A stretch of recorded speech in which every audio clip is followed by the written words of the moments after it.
Be me, 31, graphic designer. Single as of 3 months ago after what I'd call a mutual understanding that we wanted different things. I'm doing fine. Better than fine, actually. I've been spending more time with friends, working on myself, posting more about the things I care about. Women's rights, accountability, calling out toxic behavior when I see it. Sunday dinner at my parents' place. The usual routine. Mom's making pot roast, Dad's half watching football in the living room, and my brother Derek is out in the driveway, with his hands buried in the engine of that beat-up old Nissan he's obsessed with. I walk out with a glass of wine, lean against the door frame. You know, most people your age are thinking about mortgages and kids, not whatever you're doing to that thing. Derek doesn't even look up. It's a car. I'm working on it. Yeah, I can see that. I'm just saying, when are you going to focus on real life stuff? Like dating? Settling down? He wipes his hands on a rag, still doesn't make eye contact. I'm good. I laugh. You're 28, Derek. Mum's going to start asking about grandkids soon, and I'm definitely not providing them anytime soon. Then she'll have to wait. I roll my eyes and head back inside. Classic Derek, always deflecting. Dinner starts off normal. Dad's complaining about property taxes. Mom's asking me about work. Then she turns to Derek. So, honey, are you seeing anyone? Derek cuts his pot roast. Nope. Mom frowns. You're not getting any younger. Don't you want a family someday? I jump in, half joking. Seriously, what are you waiting for? You spend all your time at the gym and with that car. You're going to end up alone in a garage surrounded by motor oil. Derek sets his fork down. His jaw tightens. I tried dating. I'm done now. I scoff. What? One girl turned you down and you're giving up? That's dramatic. No. His voice is flat. My best friend Kyle is dealing with an HR investigation right now. That's why I'm done. The table goes quiet. I blink. Wait. What? Kyle? What happened? Derek finally looks at me. He met a girl at a company networking mixer. They talked for like half an hour. She was laughing, touching his arm.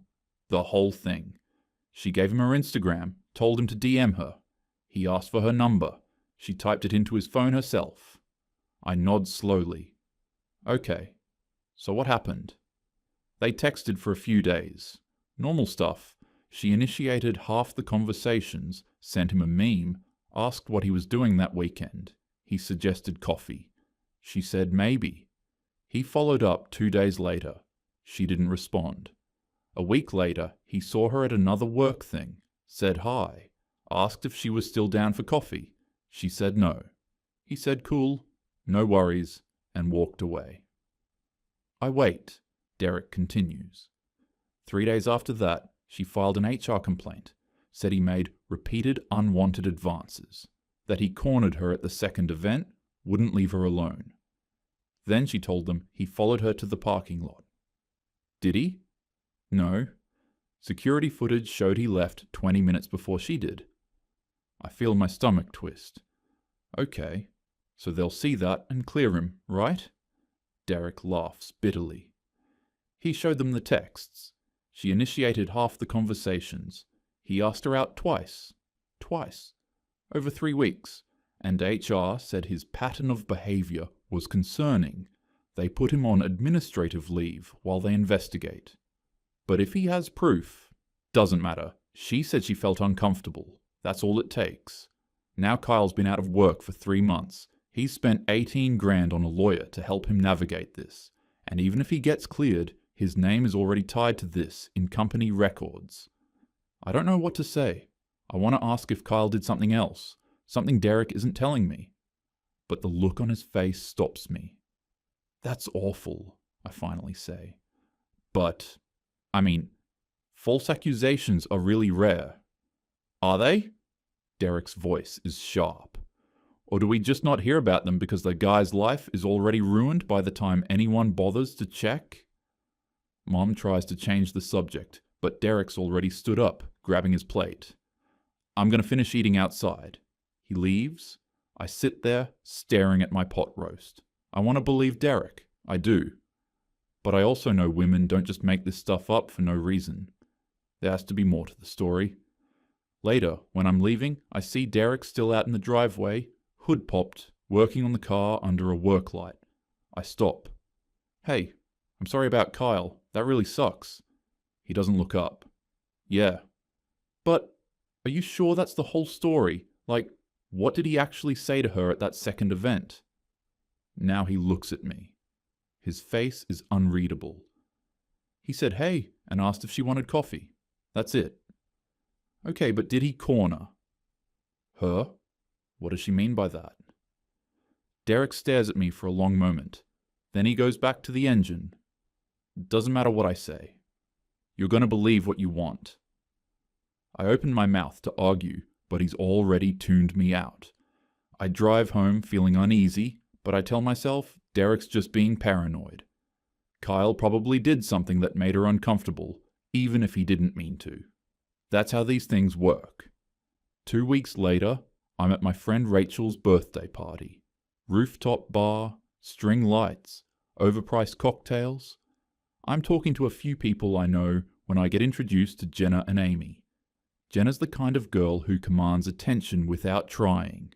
27, works in PR, has this effortless confidence that makes people gravitate toward her. She's talking about some brand deal she just landed, laughing, gesturing with her drink. Amy's quieter, standing next to her. She's 26, works in graphic design like me. She asks me about my work, actually listens when I answer. We're chatting about freelancing when Jenna jumps back into the conversation. So what do you do for fun? Besides work, I mean. I shrug. Honestly, not much lately. My brother's the interesting one. He's super into cars. Goes to meets, restores them, the whole thing. Amy's face lights up. Oh, that's cool. What kind of car does he work on? Some old Nissan. I don't really know cars, but he's obsessed with it. Spends every weekend in the garage. Jenna leans in. Wait, like car meets? With all the modified cars and stuff? Yeah, exactly. Jenna grins. That's kind of hot, not gonna lie. Are the guys there cute? I laugh. I mean, my brother goes, so I don't really pay attention. But yeah, there's usually a decent crowd. Jenna exchanges a look with Amy. You should take us sometime. I've always wanted to check one out. Amy nods. I'd love to see the cars. My dad used to restore an old Mustang when I was a kid. I miss being around that stuff. I'm surprised.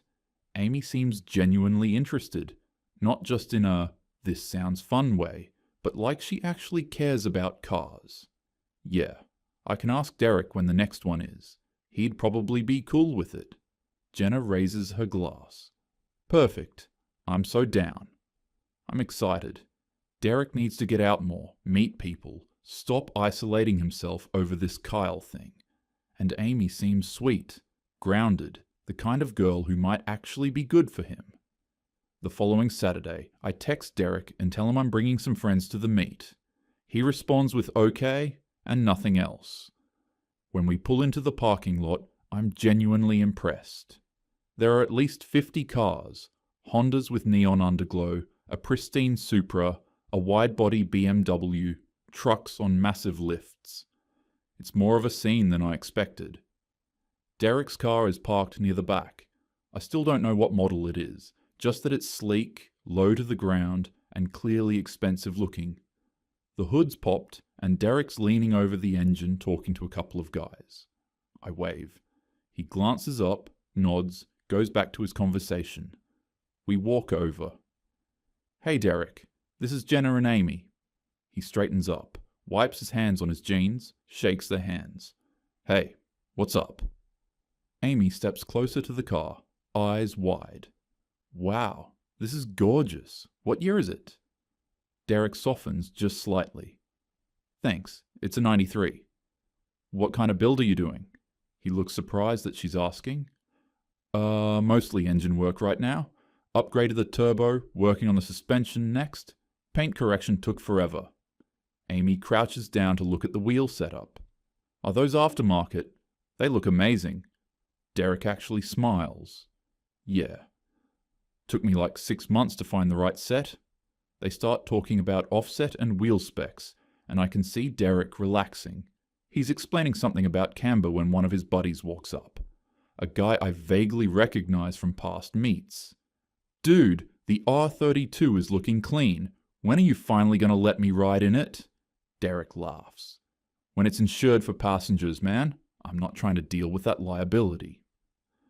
Jenna, who's been scrolling her phone this whole time, suddenly perks up. Wait, this is an R32 GTR? Derek nods. Yeah. Her entire energy shifts. She steps forward, touches the fender, leans in to look at the engine. Oh my god, I had no idea. These are like super rare, right? I've seen them on Instagram. They're worth a ton. Derek looks slightly uncomfortable. Yeah. They're JDM only imports, so they're hard to get in the States. Jenna runs her hand along the hood. This is insane. You have to take me for a ride. Derek hesitates. Maybe once it's fully sorted. It's not insured for passengers yet. Jenna pouts. Come on, just a quick one? Around the block? Nah, I don't let anyone in it until I've got everything finalized. It's not worth the risk. Her smile falters for just a second, but she recovers fast. Okay, well, I'm holding you to that once it's ready. She pulls out her phone. Can I get your Instagram? Derek rattles it off. She follows him immediately, starts liking photos on the spot. Meanwhile, Amy's still asking Derek questions about the interior restore, the sound system he's planning, whether he's taking it to any shows. Derek keeps answering her, and I notice he's way more engaged with her than with Jenna. I'm mentally rooting for Amy. She seems perfect for him. Over the next week, I watch their interactions on Instagram. Amy likes his posts, leaves thoughtful comments. Jenna likes everything too, but her comments are more flirty. Lots of emojis, when's my ride type stuff.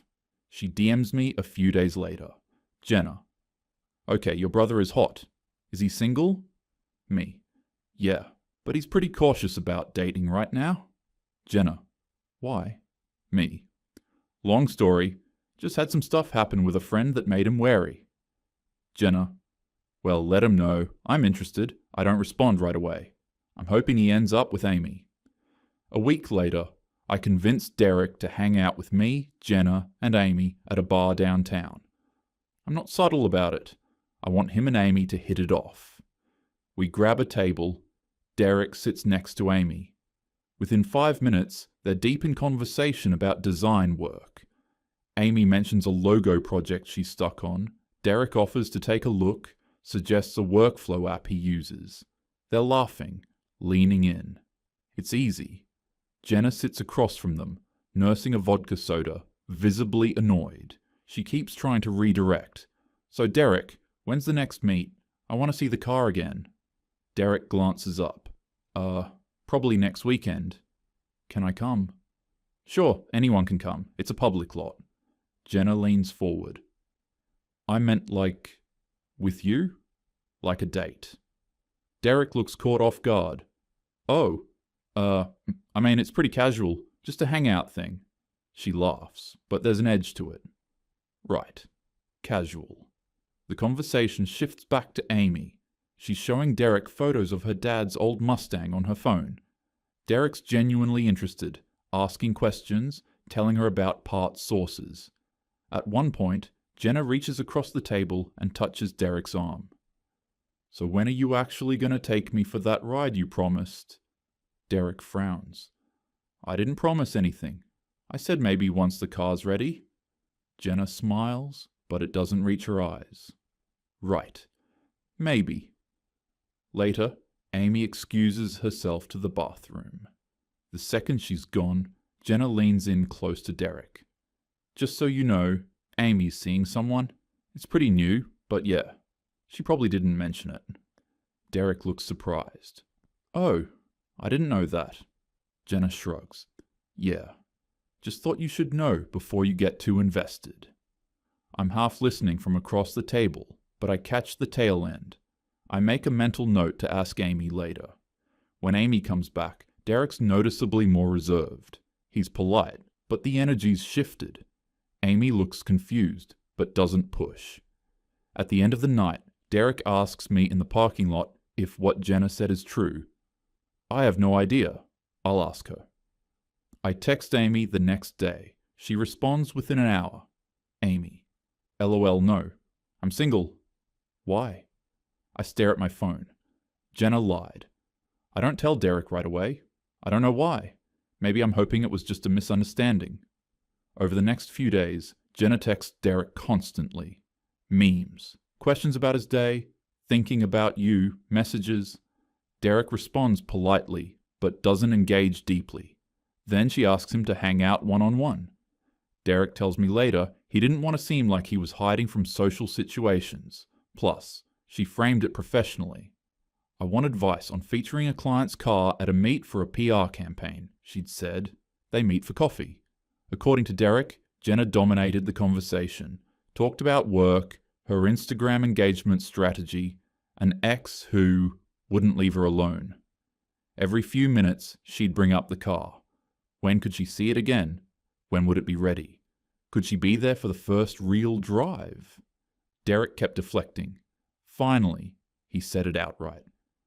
Look, I'm flattered, but I'm not really looking for anything serious right now. I'm trying to take things slow. Jenna's face went hard. Are you interested in Amy? Derek, caught off guard.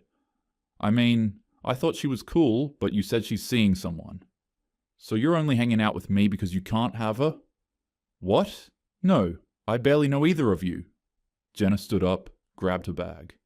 This is unbelievable. You've been stringing me along this whole time. I haven't been stringing anyone. Whatever. Good luck with Amy. She left. Derek texted me right after, confused and frustrated. He sent me screenshots of their texts. Friendly, surface level, 0. Flirting. I read them, and my first instinct is to defend Jenna. Okay, but you did hang out with her one-on-one. You gave her your Instagram. I can see how she'd think you were interested. I was being friendly. That's it. But from her perspective, maybe you were sending signals. I didn't flirt. I didn't make plans. I just existed. I hesitate. Derek, Amy's not seeing anyone. I asked her. Jenna lied. Silence on the other end. So she lied to mess things up with Amy, and now she's mad at me for not wanting her? I mean, maybe she just really liked you and got her feelings hurt. Are you serious right now? I don't respond. He hangs up. I sit there staring at my phone, feeling uneasy. But I tell myself it's probably just a miscommunication. 2 weeks later, there's a big night meet. I'm not going, but Amy texts me that she'll be there. I'm secretly hoping she and Derek finally talk things out. I don't hear from Derek that night. The next morning, I'm making coffee when my phone buzzes. It's a call from Derek. He sounds panicked. Did you see Jenna's story? What? No. What happened? Check Instagram. Now. I open the app, find Jenna's profile. Her story from 2 hours ago. A photo taken from inside a car. The cramped bucket seat visible, shot with a wide lens that distorts the space. You can see the reflection of the hood in the windshield, and what looks like someone's arm reaching toward the frame. The angle makes it look claustrophobic, invasive. The caption, "Some guys really don't understand boundaries. Trust your gut, ladies." My stomach drops. Derek, what the hell happened? His voice is shaking. She asked if she could sit in the car for a photo. I said fine, whatever. I was standing outside talking to my buddy about his exhaust setup. She got in, took a selfie, then called me over. Said she wanted me in the shot. I said no. She kept pushing, like, come on, just one, it'll look cool. I stayed where I was, literally just standing next to the car with the door open. He takes a breath.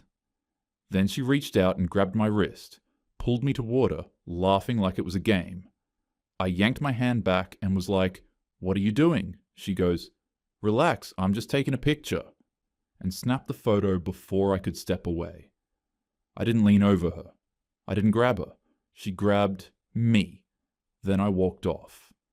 I thought she was just being weird, so I didn't think about it again.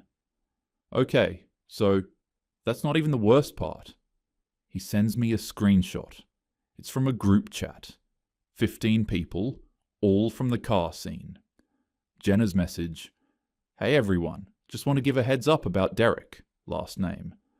I've tried to be nice and give him chances, but last night he made me really uncomfortable. I was sitting in his car for a photo, he said it was fine, and he leaned over me, grabbed my hand, wouldn't back off when I tried to pull away. I felt trapped. I don't want to make a huge deal, but I've heard from other girls that he's done similar things. Just be careful, especially if you're a woman." I feel like I'm going to throw up. Derek, there were people standing right there. My buddy Mike saw the whole thing. She grabbed me. I scroll through the replies. Mike. Bro, I was literally standing there. She grabbed his wrist and pulled him, not the other way around. A girl. Ugh, I'm so sorry, Jenna. Thank you for speaking up. Someone else. I always got weird vibes from him. Another. Where there's smoke, there's fire. Derek's breathing hard on the other end. I have a witness, and people still believe her. I don't know what to say. Okay, let me talk to her. What's the point? Just let me try. I open my DMs with Jenna. Me. Hey, I saw the messages.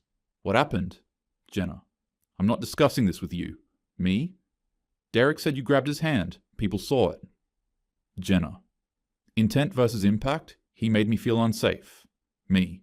Jenna, you're lying. Jenna. Wow. Betrayed by another woman. Cool. She blocks me. I call Derek back. She blocked me? Yeah, shocker.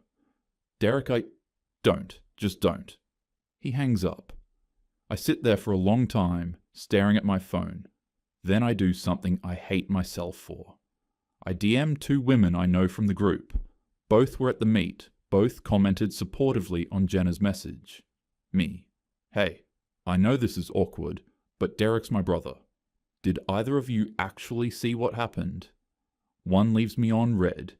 The other responds an hour later. I wasn't there for that specific moment, but I believe women. I close the app. 3 weeks later, Derek tells me Kyle's HR investigation concluded. The company found insufficient evidence of harassment, and Kyle was allowed to return to work.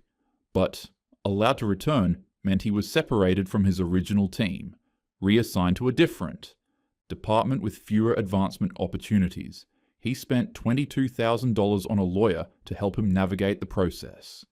When you Google his name, the word investigation still shows up in autocomplete. Former co-workers who used to grab lunch with him now avoid eye contact in the hallway. He put in his 2 weeks' notice last Friday. He's moving to Austin next month. They cleared him, Derek says, and his life is still over. I don't argue. Derek's own situation never escalated beyond the group chat, but the damage is real. 4 people unfollowed him or blocked him outright. 2 weeks after the meet, someone keyed his car in a parking lot, a single jagged line down the passenger door.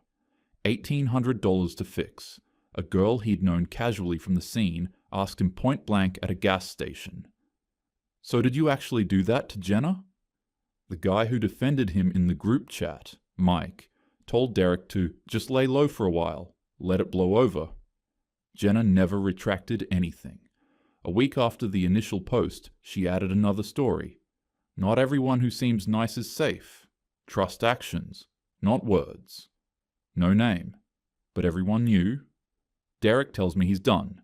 No dating apps, no approaching women at meets, no setups from friends. What if you meet someone great later, through people you already know? He laughs, but there's no humor in it. Maybe. In 5 years? If I've known her forever? If 10 people vouch for her? But strangers? New people?